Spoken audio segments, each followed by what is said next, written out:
ערן לא פה, הוא עולה לאוניברסיטה. וואו, ואני פה את הכל... גדולים של כלי שיט דחופים. אנחנו עדים רק בשנתיים האחרונות לשני מכלולים גדולים מאוד שנמצאו לפני כשנה.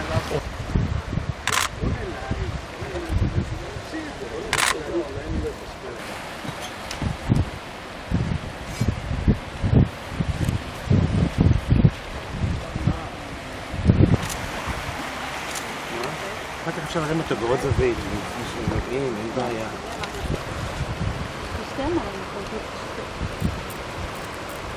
כן.